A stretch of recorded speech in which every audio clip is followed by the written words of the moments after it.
Hello, my dear students. You're most welcome in online classes run by Gardenia Public School. I'm your physical education teacher, Sanjay Pandey. Guys, today's topic is coordinative ability. Coordinative abilities are the abilities that enable an individual to perform various related activities, properties, and efficiency. Since coordinative in the ability to perform and control movements, it is an important part of every sports or physical activity, whether comparative or individual. The various type of coordinative abilities are as differentiation abilities. It is the ability to achieve a high degree of accuracy and economy in its separate body movements and movement phrase of a motor action. The next is orientation ability. It is ability of an individual to analyze and change the position of the body and its parts in time and space in relation to gravity and moving object. The next is coupling ability. It is the ability of a player to combine the movement for successful performance. The next is recreation ability. Reaction ability. The reaction ability is the ability to respond quickly to a given similar and execute well decided action following a signal. The next is balance ability. In this ability to maintain the body in both static and dynamic coordinations. The next is adaptation ability. It is the ability to adjust or change the movement effectively on the base of changes or anticipated changes in a situation. The last is rhythmic ability. It is the ability to observe or the rhythmic of a movement and execute the latter with the required rhythm. Guys, coordinative ability work जो coordination के through किया जाए, coordination body के साथ में भी होता है, बॉडी एक दूसरे के साथ में भी होता है. अब जो लोग फिजिकली फिट हैं वो अपनी एक्सरसाइजेस को या फिजिकल एक्टिविटीज़ को या किसी स्पोर्ट्स को खेलने के लिए कोऑर्डिनेशन आपस में कोऑर्डिनेशन करते हैं. Player to player coordination, body parts के थ्रू भी कोऑर्डिनेशन करते हैं. सपोज दैट बास्केटबॉल आप जब खेलते हैं तो ड्रिबलिंग लेफ्ट हैंड से भी होती है और राइट हैंड से भी होती है.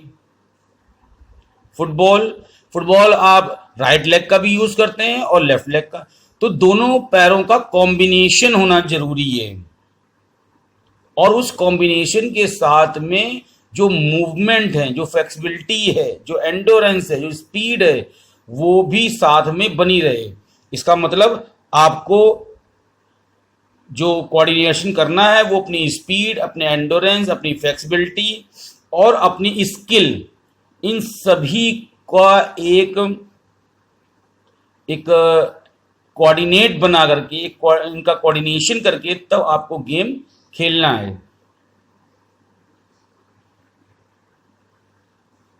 बहुत सी अलग अलग टाइप की एबिलिटीज होती हैं, जैसे कि बैलेंस में आपका बैलेंस होना चाहिए. अगर आप लैप शॉट ले रहे हैं बास्केटबॉल में तो आपका बैलेंस परफेक्ट होना चाहिए. फुटबॉल में किक कर रहे हैं तो भी आपका बैलेंस होना चाहिए. हर एक चीज़ बैलेंस में होनी चाहिए. तुरंत इशारा मिलने पर तुरंत एक्शन करना, रिदम में करना किसी चीज को, जहां पर जरूरत है वहां पर एडजस्ट करना, मूवमेंट्स को क्विकली चेंज करना, सिचुएशन के अकॉर्डिंग मूवमेंट करना, बॉडी का कोऑर्डिनेशन इस तरह से करना कि जिसमें टाइम और स्पेस दोनों चीजों का कॉम्बिनेशन बन सके। साथ में एक्यूरेसी बहुत जरूरी है। इन सब चीजों के साथ में आपको ये भी डिसाइड करना है कि बास्केटबॉल सपोज दैट बात करते हैं तो उसमें बास्केट रिंग में डालनी होती है। तो अगर आपके पास एक्यूरेसी नहीं होगी, प्रैक्टिस नहीं होगी, कोऑर्डिनेशन नहीं होगा, कॉम्बिनेशन नहीं होगा, तो आप शूट करते समय आपका बैलेंस भी बिगड़ सकता है और आप अपनी एक्यूरेसी को खो सकते हैं, आप अपने टारगेट को गेन नहीं कर पाओगे। इसलिए इन सभी एबिलिटीज को एक साथ करके कोऑर्डिनेशन करना जरूरी होता है। जब तक आप इस चीज का कोऑर्डिनेशन नहीं कर पाओगे तब तक इस चीज में आप परफेक्टली फिट नहीं होगे, ना ही कोऑर्डिनेट कर पाओगे। एक तरीका और दूसरे तरीके से समझते हैं इसको। सपोज दैट किसी को देर में समझ में आता है, किसी को जल्दी समझ में आता है, किसी को लर्निंग करने से, याद करने से, बार बार रिपीट करने से समझ में आता है, किसी को लिख करके समझने में आता है। हर एक इंसान का समझने का तरीका अलग अलग होता है। अब सपोज दैट किसी का लिखने का बहुत अच्छा स्पीड है, किसी का बोलने का स्पीड है, किसी का लर्न करने का स्पीड है। तो अब इन तीनों का जो कोऑर्डिनेशन होगा वो कैसे होगा कि हम बोलने की स्पीड, याद करने की स्पीड और लिखने की स्पीड, इन तीनों का कॉम्बिनेशन बनाएं। जब आप लर्निंग करते हो तो आप बोल बोल के करते हो, जब आप बोल बोल के लर्निंग करते हो तो आपको मेमोराइज्ड होता है। फिर जब आप एग्जाम टाइम पे उसको लिखते हो तब आपको उस समय आपके जो आपने लर्निंग की हुई है उस लर्निंग को न बोलते हुए, मन में बोलते हुए आप लिखते हो। तो आपका जो कोऑर्डिनेशन है वो ब्रेन का और हाथ का, मतलब याद की हुई चीज़ों को याद करके लिखने का जो कोऑर्डिनेशन है वो इक्वल होना चाहिए। कुछ लोग आंसर्स बहुत फटाफट दे देते हैं, जल्दी से दे देते हैं, लेकिन जब लिखने का नंबर आता है तो उनको टाइम लगता है और स्पीड में लिखने के चक्कर में वो हैंडराइटिंग अपनी गंदी कर बैठते हैं, जिससे कुछ वर्ड्स सही लिखे होने के बावजूद भी समझ में नहीं आते हैं। इसलिए हर एक चीज़ को कोऑर्डिनेशन में करना ज़रूरी होता है। The next topic is component of wellness. Wellness is the state of being in good physical health and mental health because mental health and physical health are interlinked. Problems in one area can impact the other. The 8 dimensions of wellness. Wellness. Component of wellness. Wellness में मैं पहले भी आपको बता चुका हूं कि हर एक चीज एक दूसरे से लिंक्ड होती है। फिर वो चाहे आपका बॉडी पार्ट्स हो या आपका मेंटल लेवल हो, जो भी आपकी बॉडी पार्ट्स करते हैं वो सारा का सारा दिमाग से लिंक्ड होता है। जब आपका दिमाग इशारा करता है आपकी मसल्स को, जो न्यूरो मसल्स हैं, जब उनको इशारा करता है तब आप उस चीज को लिखते हो या करते हो या कोई भी प्रैक्टिस करते हो या किसी भी चीज स्किल की प्रैक्टिस करते हो, तो उसके लिए फिजिकल और मेंटल दोनों तरह से आपको परफेक्ट होना जरूरी है। अगर ये दोनों चीजें परफेक्ट नहीं है तो अगर एक चीज में प्रॉब्लम होगी, सपोज आपके हाथ में चोट लगी है और आप कितना भी चाहो अपने दिमाग से कि आप लिख लोगे तो आप लिख नहीं सकते हो। अगर आपके थाइस में स्प्रेन है या स्ट्रेन है या मसल्स फ्रैक्चर है या बोन फ्रैक्चर है, तो अगर आप चाहो भी कि मैं दौड़ लूं, फिर भी आप दौड़ नहीं सकते हो, क्योंकि अगर एक चीज़ में प्रॉब्लम होगी तो दूसरी उससे और लिंक्ड है, ऑटोमेटिकली वो चीज़ नहीं हो पाएगी।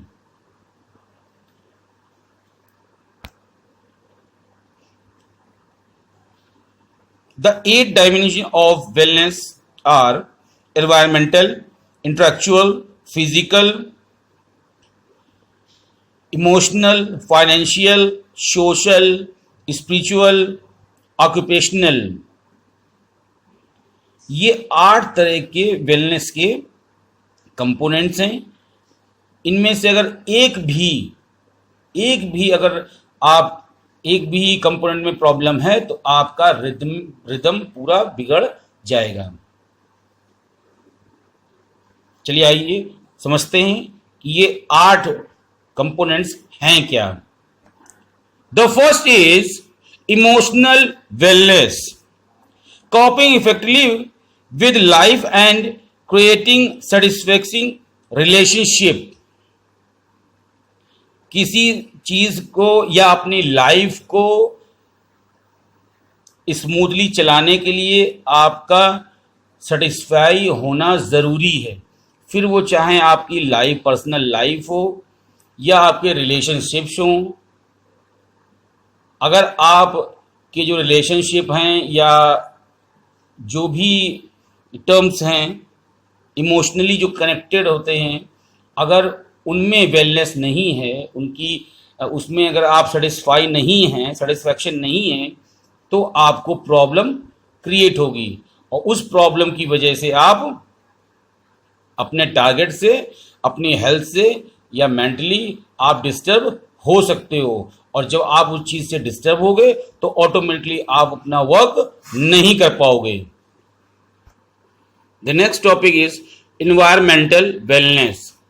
Good health by occupying present similar environmental that support well being. अगर आपके आसपास का वातावरण जो एटमॉस्फेयर है अगर वो अच्छा नहीं है तो भी आप डिस्टर्ब हो जाओगे या अपनी आप जो एबिलिटी है उसको खो बैठोगे। Next is financial wellness, satisfaction with current and future financial situations.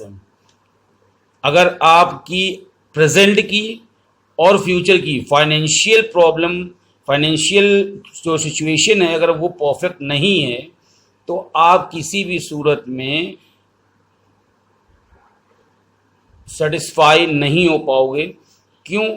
Suppose that, चलिए अभी हम लोग बात करते हैं प्रेजेंट टाइम डिसीज की चलते हुए आप वर्क नहीं है,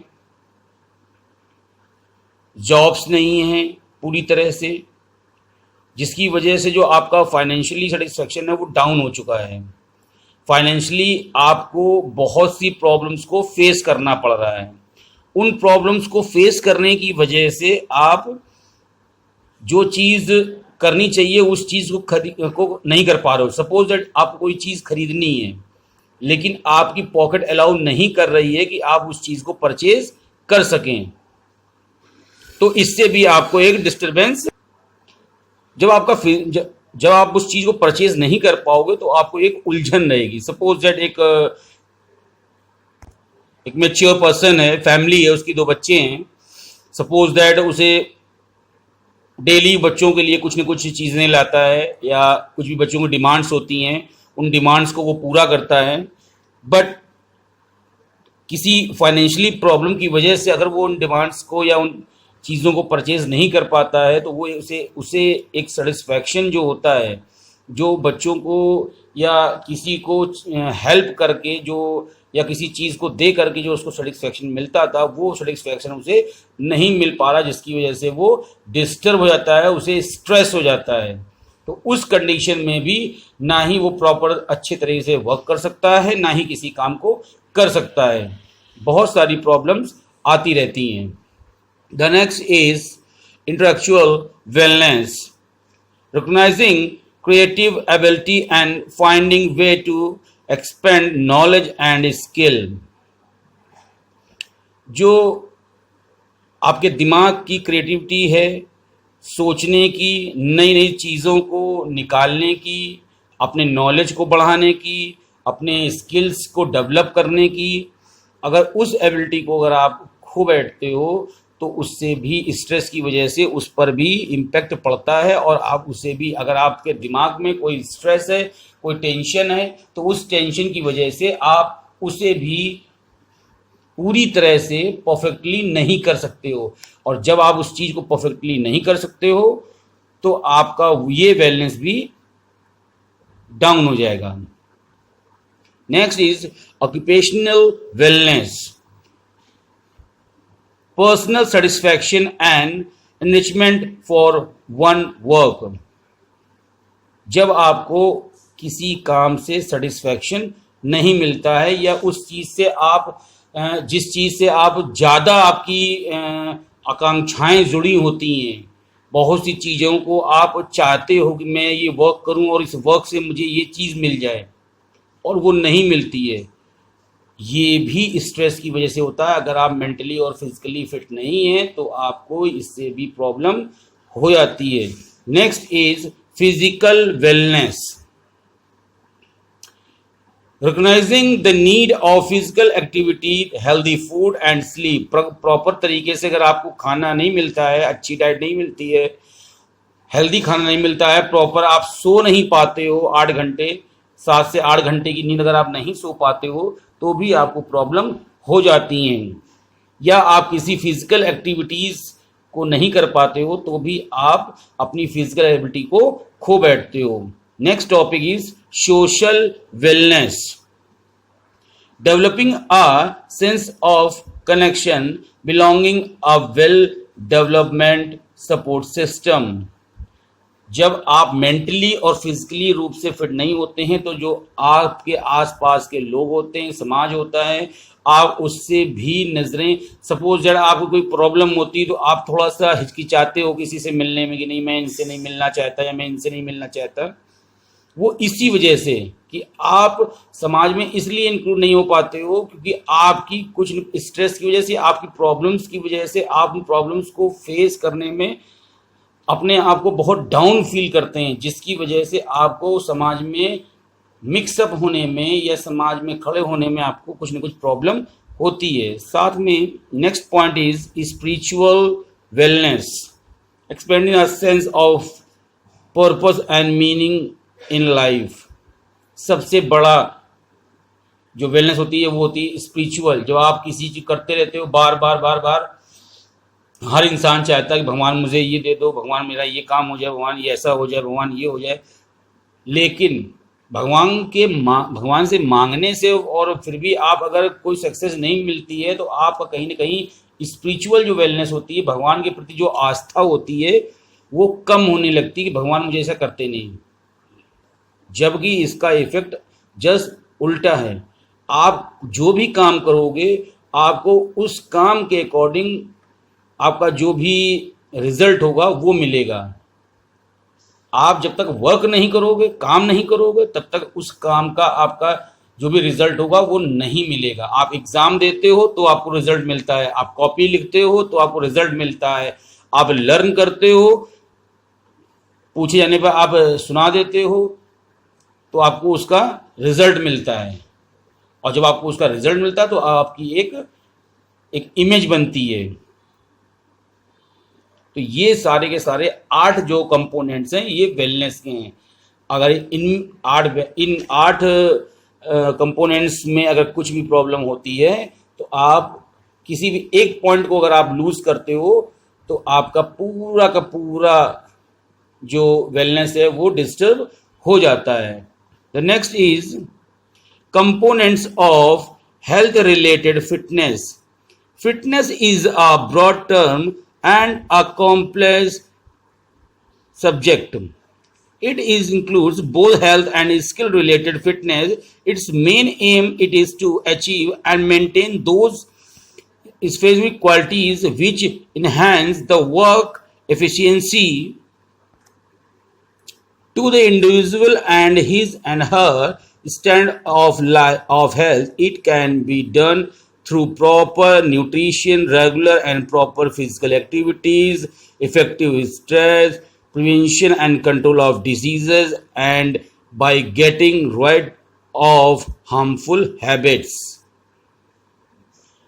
हेल्थ रिलेटेड, जब आप फिजिकली फिट रहते हैं, जब एक्टिविटीज़ प्रॉपर करते रहते हैं जिसकी वजह से आपका जो बॉडी है वो फिट रहता है, और जब आपका बॉडी फिट होता है तो आपका मेंटल लेवल भी अच्छा रहता है। और जब आपका ये दोनों जो पॉइंट्स हैं जब आपके मजबूत होते हैं तो आप ऑटोमेटिकली स्ट्रेस से फ्री होते हैं।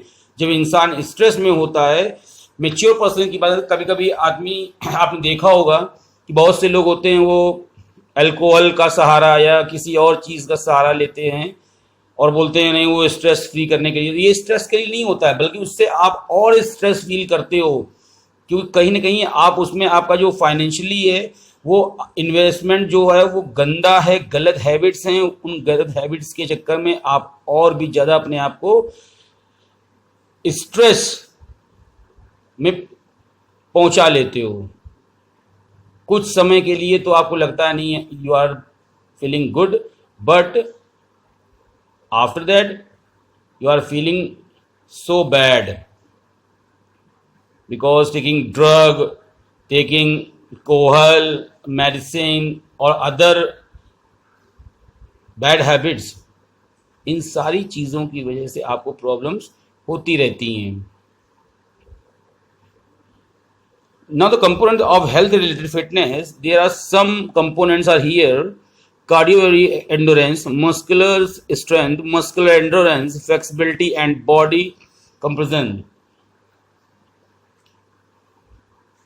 The first topic is cardiovascular endurance. In this, endurance is the ability of an individual to undergo aerobic exercise for a long period of time. It can be defined as the efficiency of the heart, lungs, and blood veins to supply organ-rich blood to the working muscles during physical activities. Good cardiovascular means that we have these vital organs in perfect working condition, just like as running, swimming, jogging, and aerobic exercise are the best physical exercise for enhance of this point. जब perfectly आपकी body में endurance होता है, speed होती है, stamina होता है, तब आप अच्छी एक्सरसाइजेस फिजिकल की जो एक्टिविटीज़ होती हैं, जो स्पोर्ट्स होते हैं, जो स्किल्स होती हैं, जब उन्हें आप करते हो तो आपकी बॉडी का जो मेन पार्ट हार्ट होता है, हार्ट प्रॉपर वर्क करता है, जिसकी वजह से लंग्स भी आपके प्रॉपर वर्क करते हैं। और जब आपका हार्ट और लंग्स प्रॉपर वर्क करते हैं तो आपकी बॉडी का जो ब्लड सर्कुलेशन है वो फ्लो जो उसका रहता है वो तेज़ होता है, जिसकी वजह से आप ज़्यादा से ज़्यादा अपने ब्लड में ऑक्सीजन को महसूस करते हो और अपने आप को आप फ्री महसूस करते हो, स्ट्रेस फ्री महसूस करते हो। अगर आप इन सब चीज़ों को नहीं करते हो तो आप सबसे पहले आप हार्ट से रिलेटेड डिसीजेस से आप परेशान हो जाओगे, जिसकी वजह से आपको बहुत सी बीमारियां लग सकती हैं। अब इन सारी एक्टिविटीज़ को करने के लिए कुछ एक्टिविटीज़ होती हैं, जैसे कि running, swimming, jogging, aerobic exercises, football, hockey, basketball, running. इन सारी एक्सरसाइजेज से आपकी बॉडी मसल्स में एक खिंचाव होता है, जिस खिंचाव की वजह से आपका हार्ट, आपका लंग्स, आपके जो ब्लड वेन्स होती हैं वो वर्क करती हैं और प्रॉपर बॉडी में ब्लड सर्कुलेशन करती हैं। The next point is muscular strength. The muscular strength is also a component of health-related fitness. It is defined as the ability of a muscle to expert a force to outcome a resistance to be more perfectly muscular strength. It deal with the short duration muscles coordination involving in a aerobic exercises. The duration for applying muscles strength varies for from 0 to 15 second. जब आप muscles को strength देते हैं तब बार बार repetition method को use करते हुए या हार्ड वर्क करते हुए या किसी हैवी चीज को बार बार लिफ्ट करते रहने से आपकी मसल्स पे उसका इम्पैक्ट पड़ता है और उस जो फोर्स लगता है उसकी वजह से आपकी मसल्स मजबूत होती हैं, उनकी जो स्ट्रेंथ होती है वो बढ़ती है. Suppose that weight lifting, power lifting, boxing, wrestling, ये सभी चीज़ें, ये सारे गेम्स मसल स्ट्रेंथ पर ही डिपेंडेंट होते हैं. और